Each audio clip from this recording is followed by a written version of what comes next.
Hello and welcome to Benz Addiction. If you have an old Mercedes like a W124 or R129 with a steering box, not a steering rack.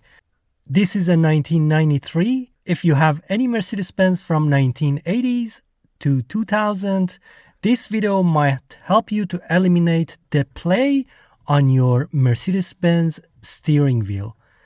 As it is mentioned on Mercedes steering survey, the maximum amount of play should not exceed 25 millimeters. So as you can see, this steering wheel, even with two fingers and the engine off, has like too much play.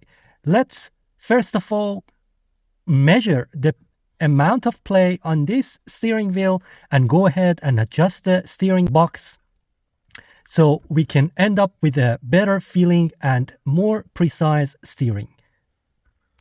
Okay, to show you exactly how much play this steering wheel has and steering box actually, I have a ruler taped on the steering wheel and a chisel on the dashboard fixed. And if you look at that 100 line, that's 0. That's how much I can steer the steering wheel without putting any pressure on it. And then if I go left over here, you'll see I can easily hit 125. That's 25 millimeter of play. We know this number and we will go now to the steering box to see how much better we can make that steering box to have less play. Here are some very important points before adjusting that bolt. You cannot compensate for the play of your ball joints or the flex by adjusting that bolt. That means steering box is the last adjustment you need to do. So you need to sort out your ball joints, your flex, as well as steering dampener before going ahead and adjusting that steering bolt.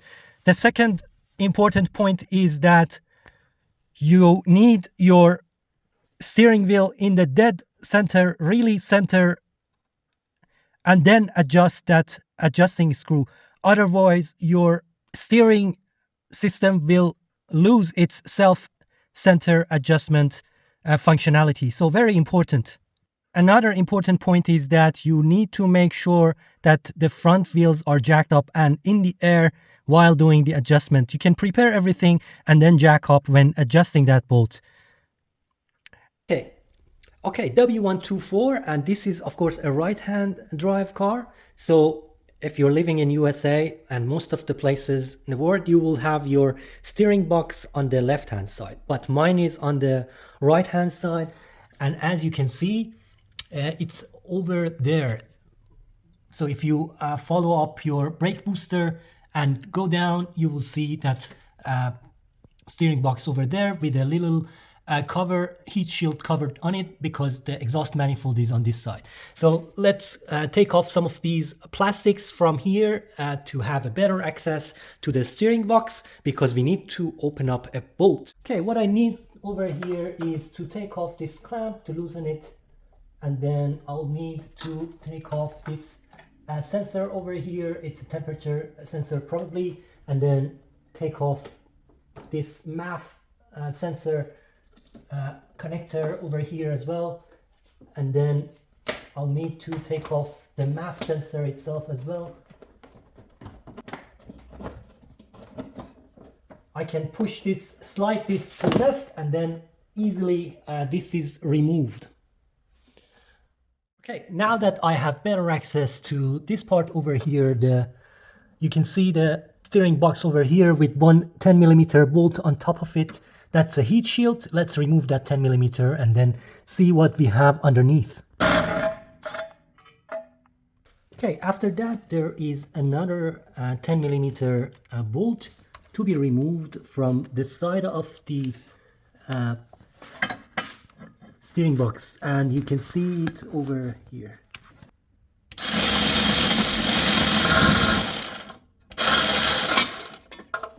And then when you remove both of the 10 millimeter bolts, you should be able to push aside this heat shield for the steering rack.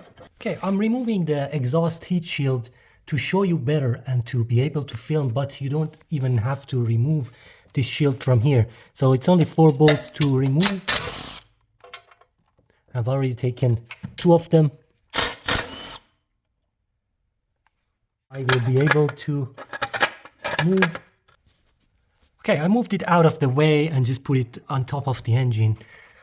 And as you can see, so now you will have a better access to this bolt over here. After removal of the heat shield for the manifold, exhaust manifold, you will be able to slowly slide it out from the front and remove the heat shield for the steering box as well. So as you can see, there is one bolt at the top and 1 bolt on the side. So now we got a better access to that bolt to remove it much easier. But what we need over here is number 19 spanner. Here is my recommendation. You need to hit the small Allen screw with WD-40 beforehand. Leave it like 15 minutes there, and then you will be able to move that Allen screw. Otherwise, even though you loosen that 19mm bolt, you might not be easily adjust that Allen screw.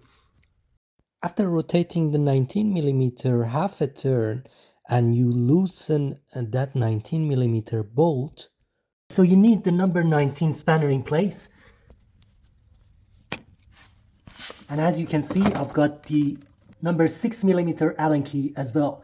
So with holding the spanner in locked position with the Allen key 1/4 of a turn anti-clockwise, and then we tighten the bolt and we check the steering play.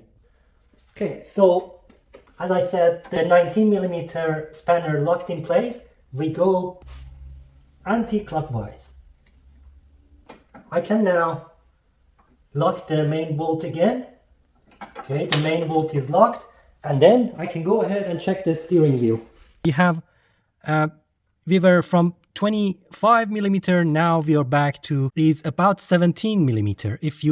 If you calculate this from 107 to 122, it's about 17mm, which is much better. You can never eliminate all the play, and you should never eliminate all the play, because these steering boxes need some kind of play into it to be back to the self-centered position.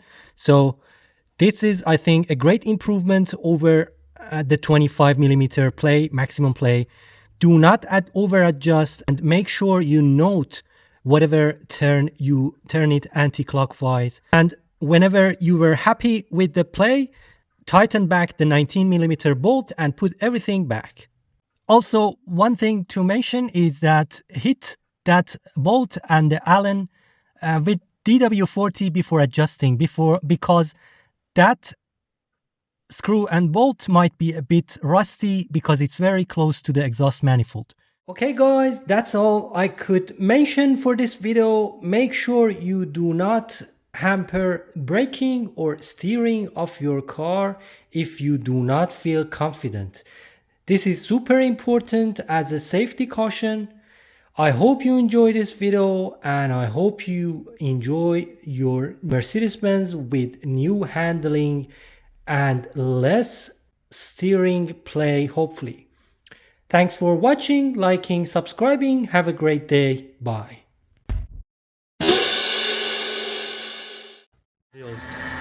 Let's go.